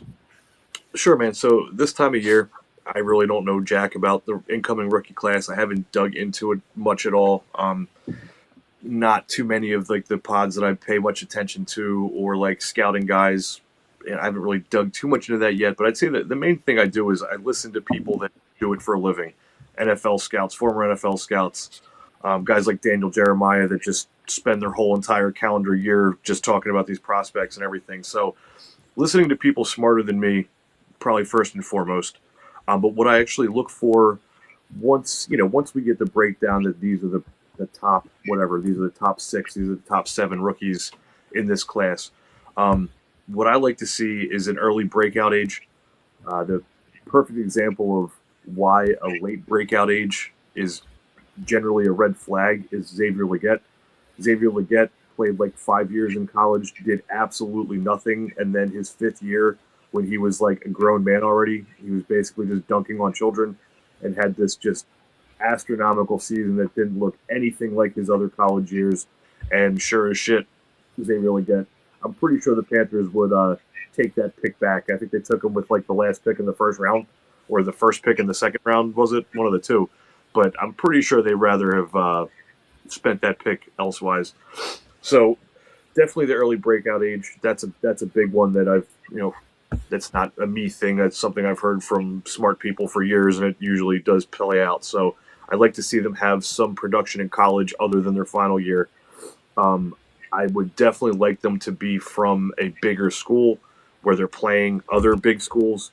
Not that you can't have a guy come out of a small school and do well, but I like to see that they have played against LSU or Alabama or Ohio State or Texas, or these big programs that have NFL caliber players, because if you're dunking on the guy from Duke every week or whatever, like I don't know, there's the ACC is like generally a shit division for college football, I guess, but I like to see that they've had stiff competition and still played well. Something I don't look at it as much anymore is size, just because the league has just catered to the offense and to the passing game with all the rules, and you can't touch the quarterback, you can't touch the receiver, that smaller, faster guys can and do thrive a lot more. 10, 12 years ago, you wanted your receiver to look like Calvin Johnson and Nico Collins. That's not the case really these days, so I'm not just automatically hyped up about a guy because he's 6'3" or whatever. I want to see that you had production and weren't just doing it against subpar competition. So size, definitely not a big thing for me. And then lastly, the combine and pro day, that stuff matters for like the hype train, but I don't really give much of a shit about it. If they looked good in college and they were productive and they have a highlight reel where they're burning people and they can run faster than people and they're juking people, I don't care what their vertical is or what their 40 is, quite honestly. Again, it matters for their value. It matters for the hype train. It matters because it's the only fucking thing for us to talk about this whole time of year. So when guys have these great combines, it does boost their value. It moves them up draft boards. So you kind of have to make have a stronger conviction on them to draft them. Or I'm saying if I'm like 50-50 between two players and one of them has a great combine and he skyrockets up drafts, I'm happy just to take the one that didn't have such a good combine at a much better value. So that stuff just doesn't really matter as much to me. So those are kind of the main couple things that I look at with rookie receivers in particular. And obviously, as all the news and combine and podcasts start talking about them more and more, I'll definitely form more of an opinion and have a pretty locked in order on my rankings of them going into all my rookie drafts. Yeah, great explanation, great thoughts. And please give us your thoughts as Patrick and I are talking about these top two wide receivers. Give us your thoughts as you're going through. Hopefully we'll give you some answers as to what you're looking for what some of these guys do or did to allow you to kind of join in some, even though you haven't really looked as much wide receiver wise. But what I'll do is I'll let Patrick go first, and I'll go. I'll bring up my player profiles just so people can look at them if you want. But we're talking about 2 top 3 wide receivers, so we also had their pictures and names on the board for who we'll be discussing. But we're going to be discussing Carnell Tate and Makai Lemon today. A little briefly about each. Typically we go for another 20-ish minutes, 25-ish minutes. So probably about 5-10 minutes each, give or take, just giving our thoughts on them and such. But I'll turn the floor over to Patrick, let him give his thoughts, and then I'll dive in on that one, and then we'll talk about the other. So it's hard to bet against an Ohio State wide receiver. They are like the wide receiver factory. You almost can't go wrong until Marvin Harrison has kind of been. And then you've got Tate. Is Tate in the shadow of Jeremiah Smith? Tate hasn't gotten the same coverage as Smith. Like, Smith is drawing a lot of coverage. The Carnell Tate game versus Miami, he had 3 brutal drops. I'm all in on Lemon. I think Lemon is going to be lazy comparison, better than Drake London. I think Tate has the school name value of Ohio State, but I don't think he's as polished. I don't think he's as crisp. I don't want to say lazy because I'm just sitting here in my chair having a discussion about fantasy football. I think Tate's going to be drafted high in the NFL draft, and people are going to think, well, he has draft capital, therefore I need to take him high in my rookie draft. I think Lemon is an all-around better player. I don't like what I've seen from Tate. Like I said, he's got Jeremiah Smith with more coverage on him, and Tate still, he doesn't have the season with over 52 catches. Lemon had 79 catches this year. The Big Ten defense versus the defenses that Tate has played. I have Lemon as my wide receiver 1 going into the draft. He's fantastic. He's going to be Lemon's going to go a little bit later, I feel. Lemon could walk into a better situation day 1 as a late first round pick, mid-second round pick. Lemon and Carnell Tate are being mocked in the top 12 in every mock. Yeah, both are expected top 12. Tyson's top 20. So Lemon, both are in that 4 to 12 range. Neither are making it past pick 15, 16 more than likely. I will take Lemon. He will be a later pick to a better team. I just like everything that I've seen from Lemon better. Give me something substantial. You're saying you like Lemon. What parts about it? It's just kind of like tell me what you've seen about him or what you like about Lemon. Because as I'm just hearing, it's just you like Lemon over Tate for where they might end up, but like Lemon had more catches than Tate, but again, Tate with who Tate played with. But what else about Lemon? I want to see the Lemon's yard after the catch was tremendous, one of the best in the nation. I think I want to see Lemon's combine stats. I think he has a better work ethic, just better intangibles. I want to see like a 3-cone drill. The ability to get separation is what's going to separate them. And I think Lemon's the better player in the getting open, yards after the catch, yards per target. I think that's where he'll excel over Tate. Fair enough. I understand that for most people, it's, Lemon, Tyson, Tate are your top three choices.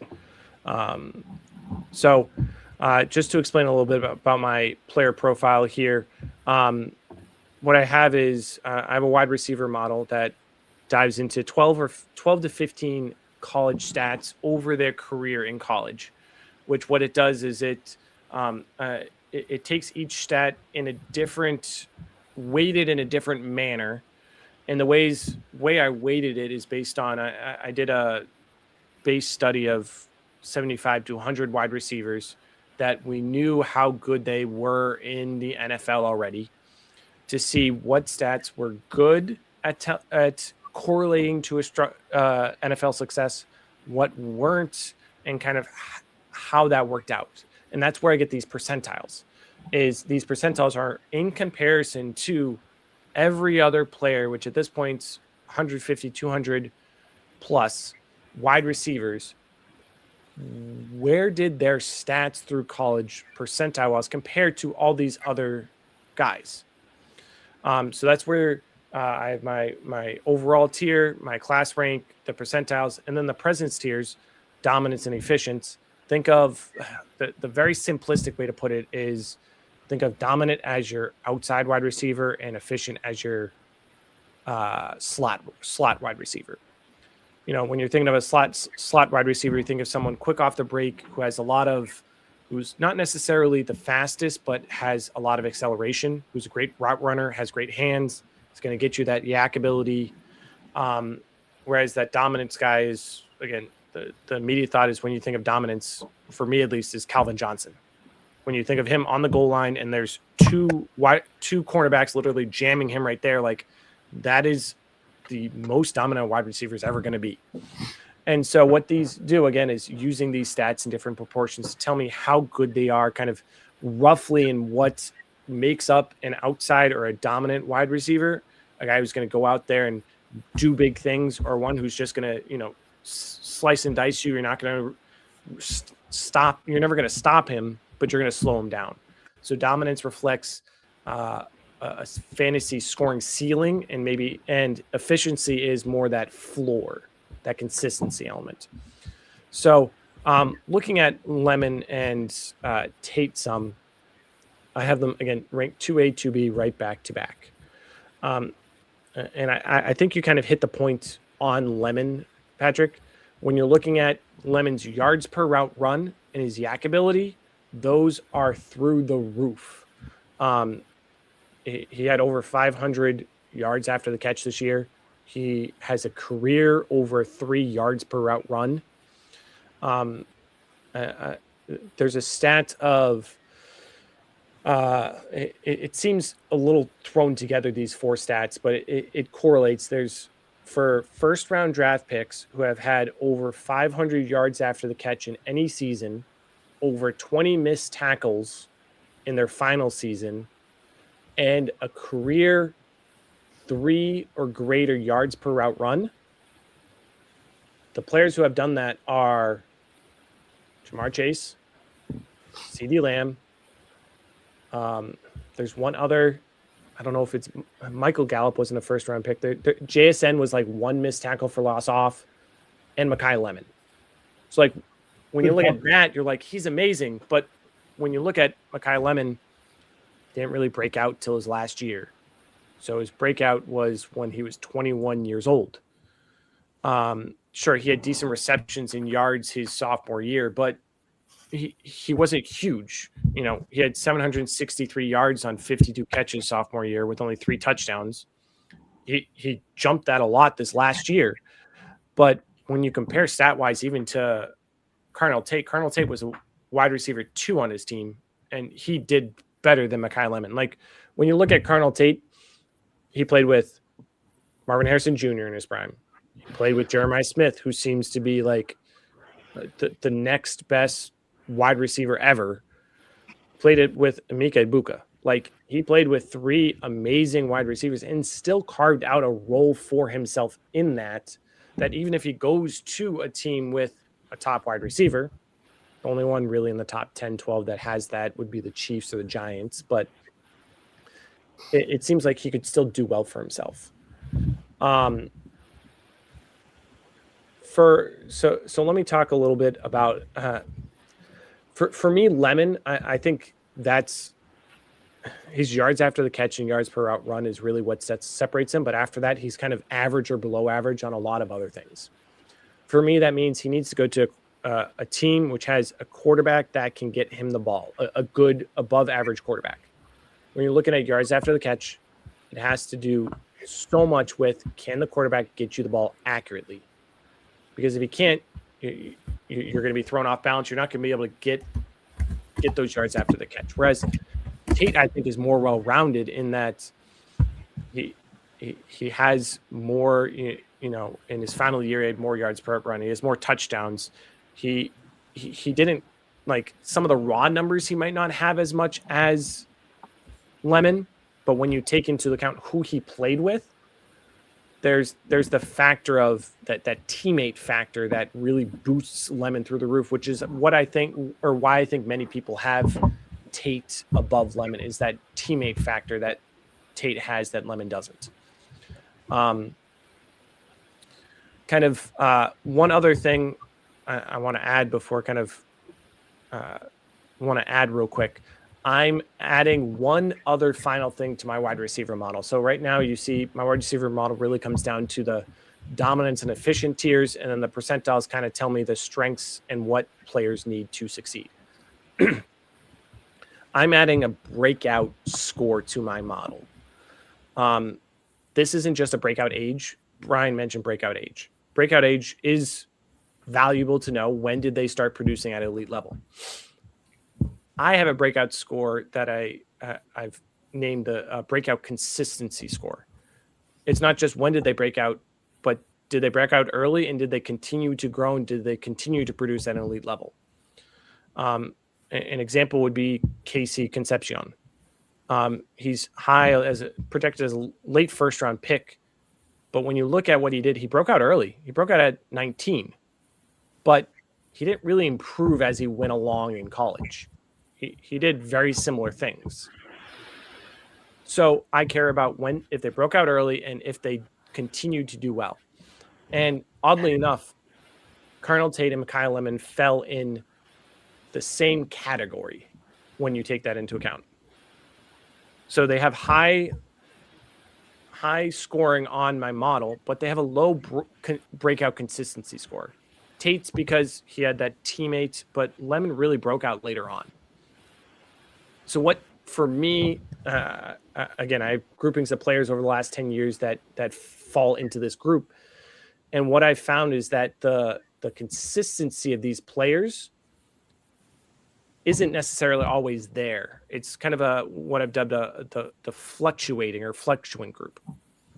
What I mean by that is they fall in the same grouping for my model as Rome Odunze, Jalen Waddle, Deontay Johnson, Cortland Sutton, and Emeka Egbuka, Jamison Williams, Brian Thomas Jr., and Ladd McConkey. Like, you have some guys who are doing great, but some of these guys you think of, well, they did great one year, but they're not consistent, and then didn't do as great, and up and down. And that's where I have Tate a little ahead of Lemon, because of Tate actually having some strong teammates that he had to compete with. Whereas I think Lemon is going to have a great floor. His yak ability, his yards per hour run, that's going to give him a good floor, but he's going to be very inconsistent getting above that floor, just with a late breakout age, with him not doing as much as everything else. I think Lemon might not hit that ceiling often. Whereas when I'm drafting someone potentially at the 103, 4, 5 in a dynasty draft, I want it to have a ceiling that they can get to consistently. Whereas Tate, I think will take a little time to develop because of his teammates, but I think Tate definitely has a higher ceiling than Lemon.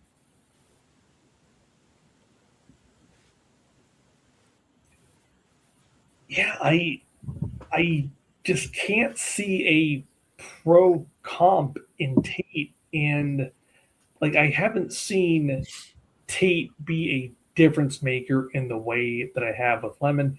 Maybe he didn't have the same opportunity, or he didn't need to have that role in the Ohio State offense.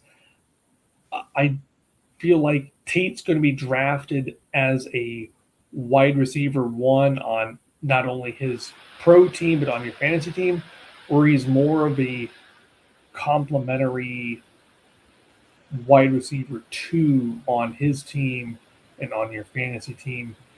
I think it really depends on the quarterback and the offense, and if he's going as high as he is, he just could be torpedoed by the landing spot.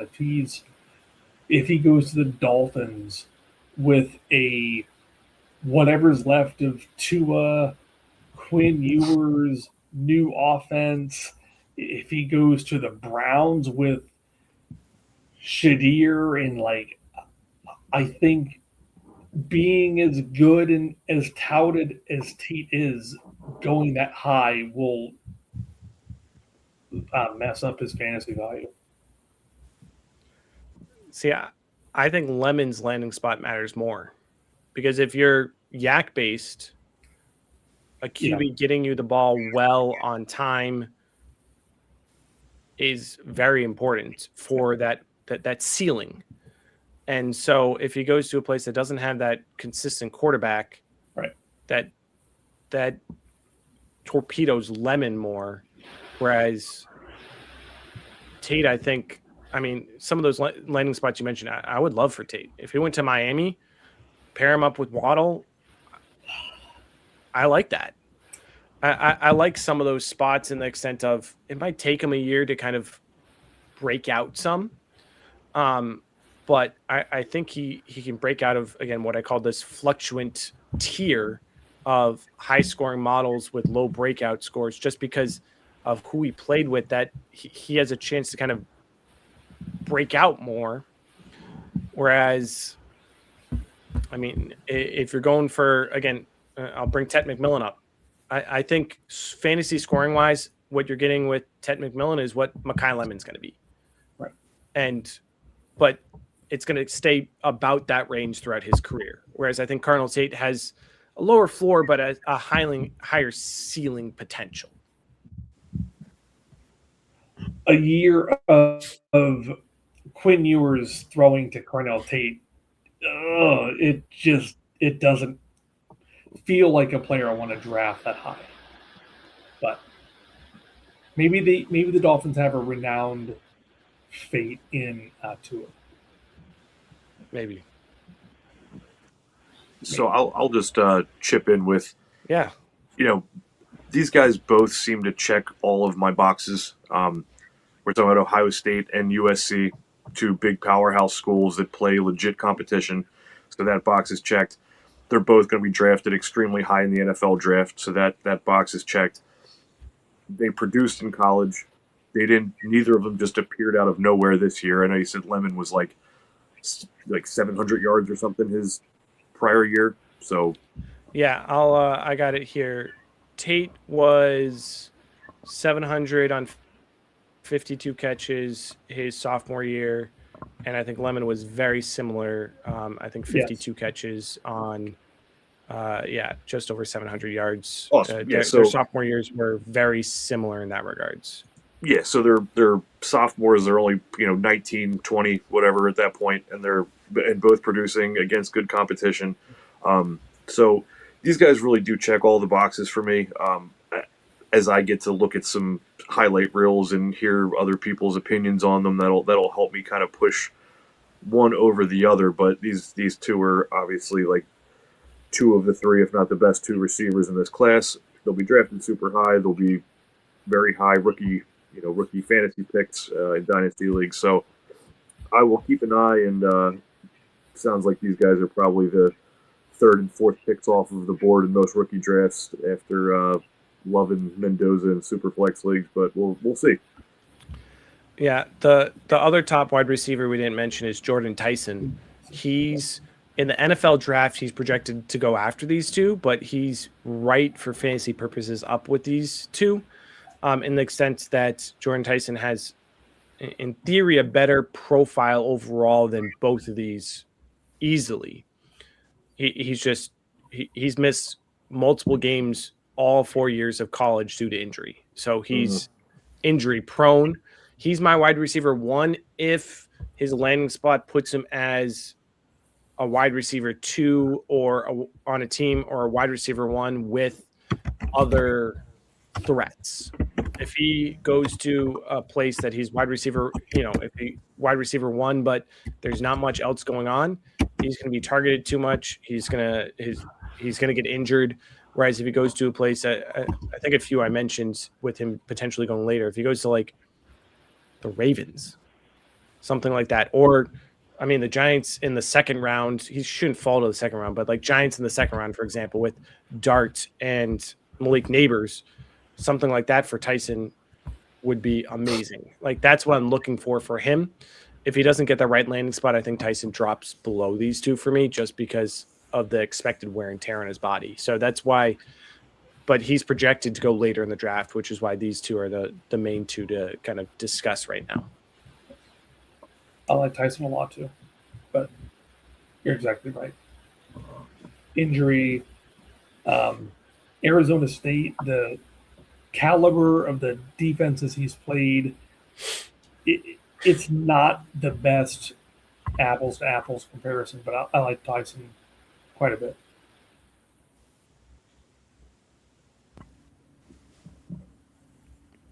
Yeah. Good stuff, man. Well, we got right about to the 2-hour mark again.